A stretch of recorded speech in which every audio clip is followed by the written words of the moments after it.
ఓం నమో భగవతే రుద్రాయ. మరణించిన వారి యొక్క ఆభరణాలను ధరించవచ్చున అనేటటువంటి ధర్మ సందేహం చాలా మందిలో ఉన్నది. అయితే ఎవరైతే వ్యక్తులు మరణిస్తారో ఆ మరణించిన తరువాత వారి ఒంటిపైన ఎటువంటి ఆభరణాలు ఉన్నా సరే వాటిని గుర్తుగా దాచుకొనవచ్చును, కానీ వాటిని అలా ధరించకూడదు అని మనకి గరుడ పురాణంలో చెబుతున్నది. కాబట్టి చనిపోయినటువంటి వ్యక్తుల యొక్క ఆభరణాలను దాచుకొనవచ్చును వారి గుర్తుగా. అయితే అవే ఆభరణాలు మనం ధరించాలి అంటే ఖచ్చితంగా ఆ యొక్క ఆభరణాలన్నింటినీ కూడా కరిగించుకొని వాటిని మరలా మార్చుకొని అప్పుడు ధరించవచ్చును.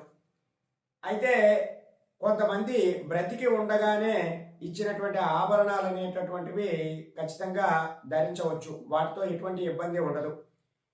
మనకి గరుడ పురాణంలో చెప్పినట్టుగా మరణించిన వ్యక్తి పై ఉన్నటువంటి ఆభరణాలను ధరిస్తే వారి పైన ఆ మోహం మాయ కలిగి వారి పట్ల ఆకర్షితులై వారిని ఆవహించేటటువంటి అవకాశాలు ఉంటాయని మనకి గరుడ పురాణంలో చెప్పి ఉన్నారు.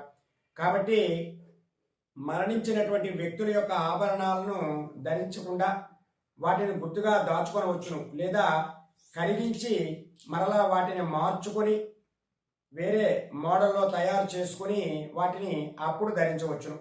ఈ యొక్క ధర్మ సందేహం అనేటటువంటిది చాలా మందిలో ఉన్నది. సర్వే జనా సుఖినో భవంతు. శుభం.